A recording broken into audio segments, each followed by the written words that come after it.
Don't can, will can, must to do. Non, ça va pas du tout. Vous vous êtes déjà demandé pourquoi ces phrases ne fonctionnent pas en anglais?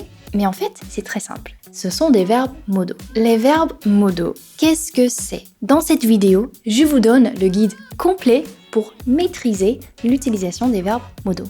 Salut tout le monde, moi c'est Gia, votre coach d'anglais. Et sur cette chaîne, je vous donne des astuces pour progresser et parler plus naturellement en anglais. Comme d'habitude, vous retrouverez en description un PDF avec un résumé de cette leçon avec un petit quiz pour tester votre compréhension. Alors, activez les sous-titres si besoin parce qu'ici, pour apprendre l'anglais, on parle anglais et let's start.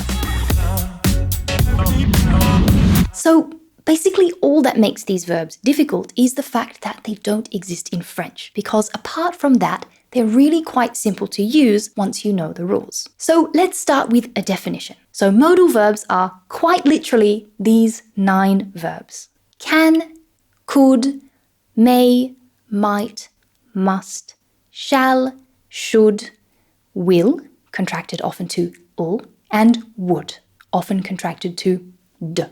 There are some other verbs considered as semi-modals, but we are not going to talk about those today. So today we are focusing on the structure of these verbs, what makes them special, and how to correctly construct a sentence with them, and not so much on the nuanced meanings. So we've seen quite literally what these verbs are, but what are they grammatically speaking? Modal verbs are a kind of auxiliary verb or an extra verb, and they add important information to another verb, the main verb in a sentence. And modal verbs, they often add quite abstract concepts. Maybe the least abstract concept would be ability, which we can add with can, but other ideas might be certainty, uncertainty, probability, likelihood, obligation, prohibition, etc. All right, so now we know exactly what they are. Let's see my favorite part. It's time for rules. And I have summarized 6 key rules for dealing with modal verbs.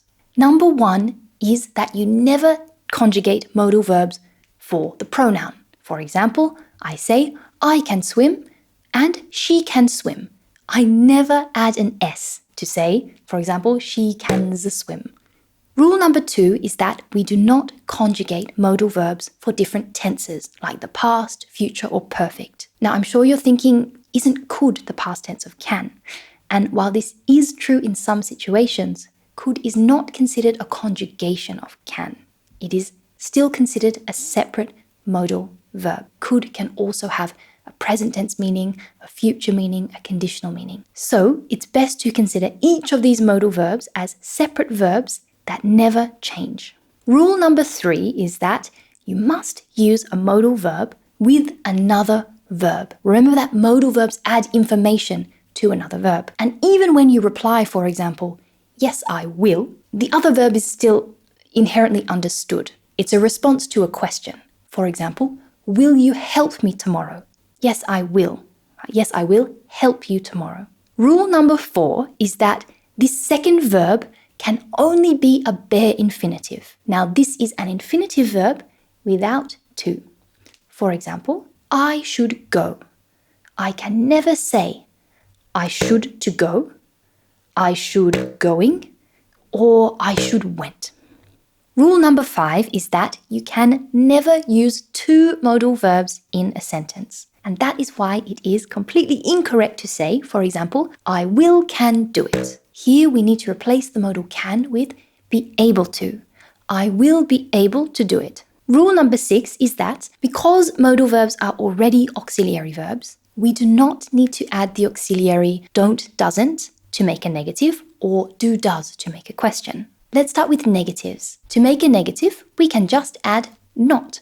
For example, cannot or can't, could not, couldn't, may not, we don't contract this one, might not, mightn't, though it's a little bit less common to use this contraction, must not or mustn't, shall not, shan't, should not, shouldn't, will not, won't, would not, wouldn't. To form a question, we can simply invert the subject and the modal verb.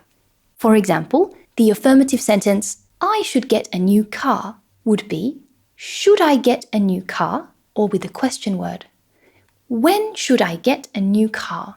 So that's it. Those are my 6 key rules to follow to always get your modal verbs right. Now let's do an exercise to practice. You can write your answers in the comments. Translate the following sentences to English and make sure to use the modal verb I've put in parentheses. Il ne pourra pas assister à la réunion. Use will. Est-ce que nous pourrions terminer le projet aujourd'hui? Use could.